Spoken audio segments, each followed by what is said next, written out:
My guest is Grant Goodbrand. He's the author of Therafiels. He's been on the show before, and it's a book on the rise and fall of Therafiels as a therapeutic community and it's Lee Hindley Smith is at the center of it, and we're going to discuss Lee Hindley Smith today. Yes. Let's describe Lee Hindley Smith. You describe her. She was a smallish woman, around 5 foot or so. She had a very high-class English accent, although people from England could say that it wasn't quite true. For us in the colonies, it was true. She had a way of walking almost like she was walking on a cloud. She was like a dancer, really fluid. She was a person of enormous concentration. I mean, whatever was happening in her life, when you were sitting in front of her, she was just totally there. She was a person obsessed with psychoanalysis. I don't think she had a thought in her head except therapy, which was quite wearing. She had a husband with whom she did not agree. She had 3 children. She felt alienated from the children, from 2 of the children, and she felt that she had betrayed them both in her marriage and also when she was here in Canada, because they almost went bankrupt and she had to work so hard during the first time in Canada between 47 and about 55. In 1955, she went back to her childhood roots and she began to read cards for, clutches of women in the suburbs. And one of them said to her, "Can I come and see you? Because I've had a dream in which Freud tells me I should see you." And she says, "Well, I have had some practice in that art." And she starts to see him. And then her practice grows from there. Now, in time, actually from the very beginning, she always said that her father had gone insane and died in a mental hospital in Wales, which was where she came from. She made everything of the fact that she was Welsh. So what she wanted to do, she would say later in her life that she had no safety in her childhood, in the community that she was. And therefore, she made a community for herself. And the community that she made where she would be safe was Therafiels. But it was also a community that wasn't a Jewish community, because the big revelation in your book is that this so-called upper middle class therapist is Jewish on both sides of her family. Absolutely. From parents who fled from the pogroms in Eastern Europe. Yes. That's one thing. So she's lying about talk about repressed past. Yes. There it is. And secondly, you reveal that she never had the psychoanalytic training that she had. So it goes along with, promoting herself from a card reader, a tarot card reader, and a tea leaf reader, to suddenly being a psychotherapist. Yeah. So that she had what people would call charisma. When people met her, they were very, very impressed. But when they spoke to her, she spoke to them. They were very impressed by what she said. She was very conventional in terms of psychoanalysis. But except, you see, one of the things I am critical, you were waiting all along for me to be critical for 3 different programs. I was critical because you say everyone. Well, I met her. Yes. I wasn't impressed. Yes. I was unimpressed. Yes. Yes. That I didn't know why. I couldn't pin it down as But I had a negative reaction. Yeah. You didn't interview, but you don't interview people in the book about that, and I wonder why. Well, some of the people that I interviewed were the original therapists, and some of those didn't want to have very much to do with her from the very beginning. Oh, really? For example, Larry Rooney didn't want to see her. Philip McKenna, another therapist, they agreed that she could not see him because his animosity was too great.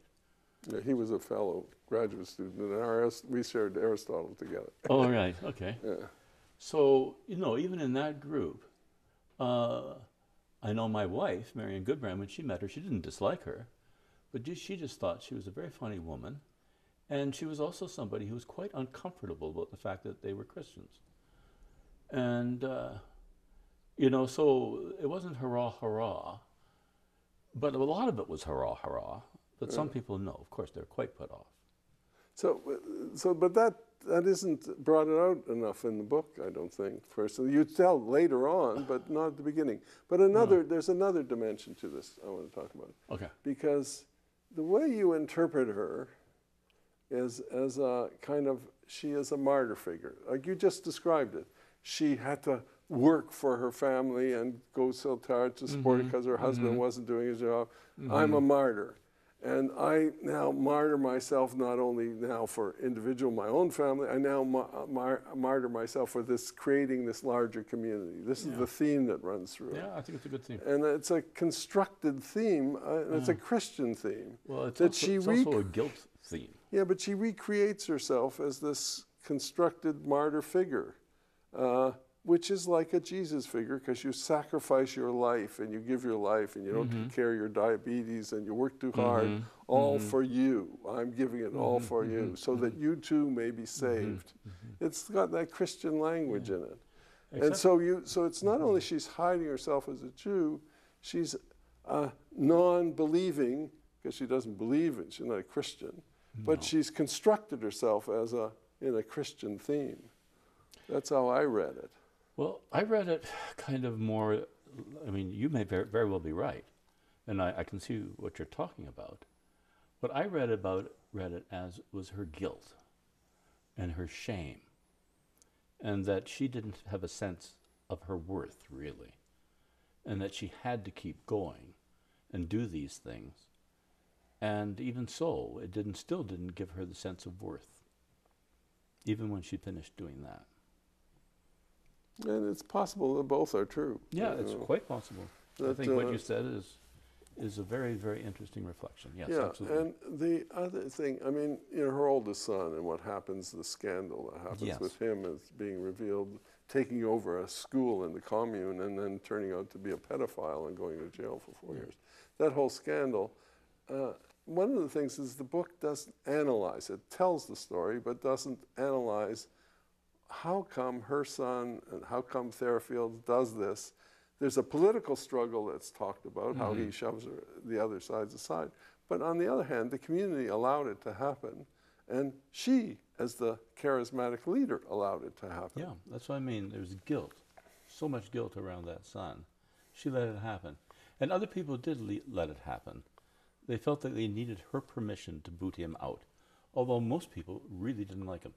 Now, nobody that I talked to had any inclination, had any knowledge, pardon me. Nobody guessed. No, they just didn't guess. Yeah. And they're all astounded that they didn't guess, but they didn't. So it's not like there was an open secret. It was not. No. You know, but yes, I think she sacrificed a lot for her family. And she did it in a way that was not good. But you see, the stress on the sacrifice, I stress another thing, you see, which you bring out, which is her anti-intellectualism. Yes. She doesn't like you guys learning to, reading all kinds of things. She loved me doing it. Why you and not the others? Because I wasn't a graduate student. Because I wasn't enmeshed in the world. But I read all the works of Freud, the standard works. I read all of Melanie Klein. I did this in the first year of therapy. And she cheered me on. She had the journals of the International Psychoanalytic Association Society. And she read those and I read those and we talked about them. You know, so she wasn't, that existed. I see, but you didn't say that in the book. No, I didn't. Well, because what comes through is anyway, we can't do any more here. I urge people to read. 4. How about 4? We can do 4. We can't do 4. We're out of time. We're going to get kicked out of here. I want to thank you again for writing the book, because I agree with you that this is an important movement. It was the biggest in the 60s by all standards of running and creating one of these intentional communities. And it was, in some sense, very successful, even though it ultimately fails. Now, one more thing. Will you say that it's a really great story and everybody ought to read it? I'll say that, sure. It's a very interesting story. I would add, not quite adequately analyzed I'm sorry. to a psychoanalyst. I'm But sorry. we'll get to it. I'm sorry. We'll have lunch and discuss it another Okay. time. Thanks very much. My pleasure.